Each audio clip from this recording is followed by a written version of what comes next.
नमस्कार दोस्तों। चंद्रबाबू नायडू, नरेंद्र मोदी की बैसाखी, नरेंद्र मोदी की सरकार जिनके कंधों पर टिकी हुई है, आंध्र प्रदेश के मुख्यमंत्री।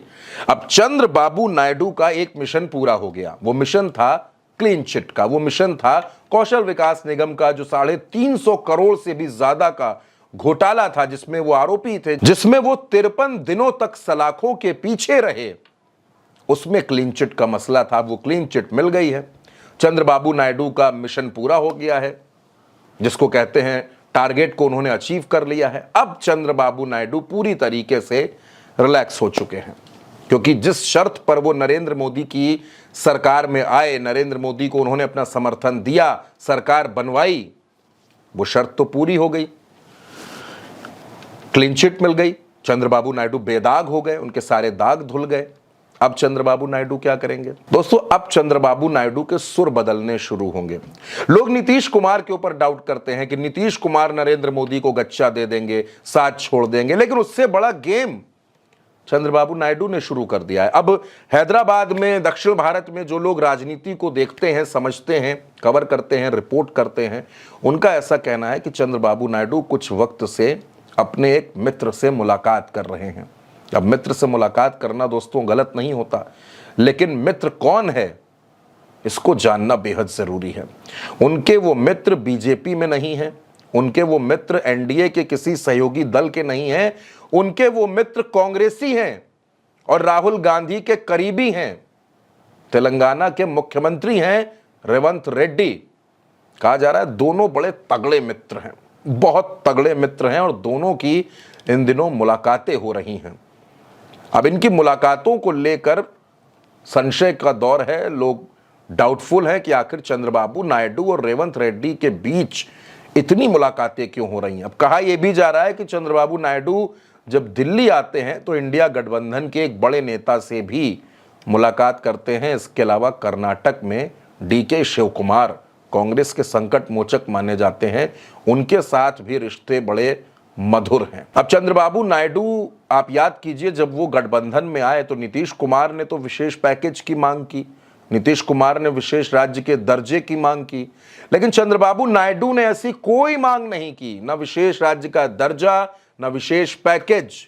इसके बावजूद नरेंद्र मोदी ने उनको विशेष पैकेज दिया ताकि चंद्रबाबू नायडू संतुष्ट रहें, क्योंकि जब तक वो संतुष्ट रहेंगे तब तक दिल्ली की सरकार स्मूथली चलती रहेगी।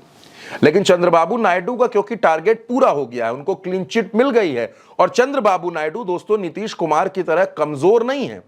नीतीश कुमार गठबंधन की सरकार के मुख्यमंत्री हैं, दो डिप्टी सीएम उनके अगल बगल हैं। चंद्रबाबू नायडू बहुमत वाले मुख्यमंत्री हैं, आंध्र प्रदेश में मजबूत हैं, सरकार पर कोई खतरा नहीं है। ऐसे में अगर चंद्रबाबू नायडू कोई बड़ा फैसला ले लेते हैं तो उनके ऊपर कोई संकट नहीं आने वाला। और कहने को है कि अमरावती के लिए हम बहुत कुछ मांग रहे थे, हमको नहीं मिला। लेकिन दोस्तों फिलहाल Chandrababu Naidu wait and watch की स्थिति में है। वो देखना चाहते हैं महाराष्ट्र और झारखंड का परिणाम।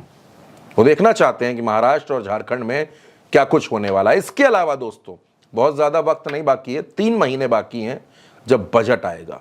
फरवरी के महीने में बजट आएगा, और चंद्रबाबू नायडू जैसा कि कह चुके हैं अमरावती के लिए बड़ा अमाउंट उनको चाहिए। उनकी डिमांड 60,000 करोड़ के आसपास की है।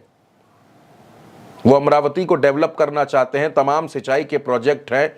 वो देखना चाहते हैं कि बजट में नरेंद्र मोदी की सरकार आंध्रा को क्या कुछ देती है। क्या चंद्रबाबू नायडू की बातों को मान लिया जाएगा, एक बड़ा अमाउंट आंध्र प्रदेश को दे दिया जाएगा?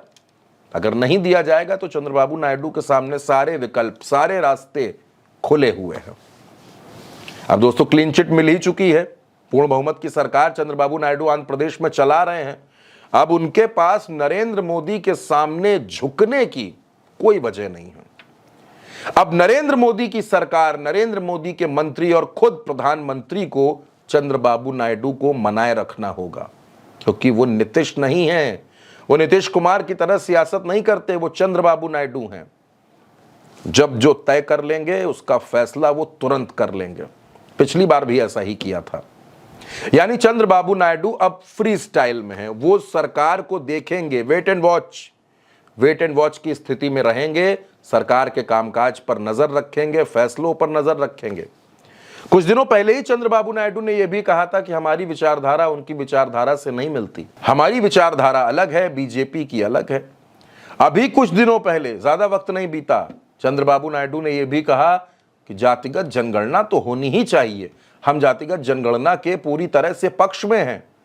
यानी कई बार वो बीजेपी के खिलाफ टिप्पणी कर देते हैं, बयान दे देते हैं, बीजेपी के नेता असहज हो जाते हैं, लेकिन मजबूरी ये है कि चंद्रबाबू नायडू के समर्थन से नरेंद्र मोदी कुर्सी पर बैठे हैं, और अगर चंद्रबाबू नायडू के बारे में कोई टिप्पणी हो गई तो फिर नायडू दक्षिण भारत से आते हैं, कभी भी बड़ा फैसला ले लेंगे।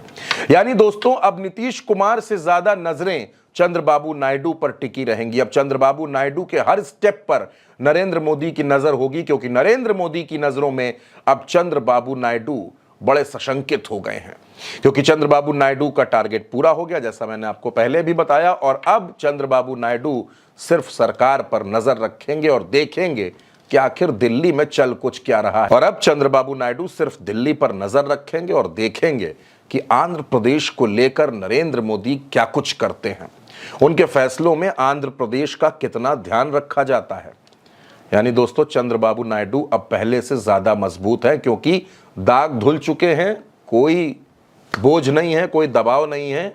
अब खुलकर राजनीति करेंगे। और लेकिन राजनीति के साथ साथ इन मुलाकातों के पीछे का लॉजिक क्या है, अगर आपको पता हो, आपको जानकारी हो, तो आप भी अपनी राय कमेंट बॉक्स में जरूर बताइएगा दोस्तों। और ये भी बताइएगा कि चंद्रबाबू नायडू क्या कुछ कर सकते हैं। फिलहाल के लिए इतना ही, मुझे दीजिए इजाजत, नमस्कार।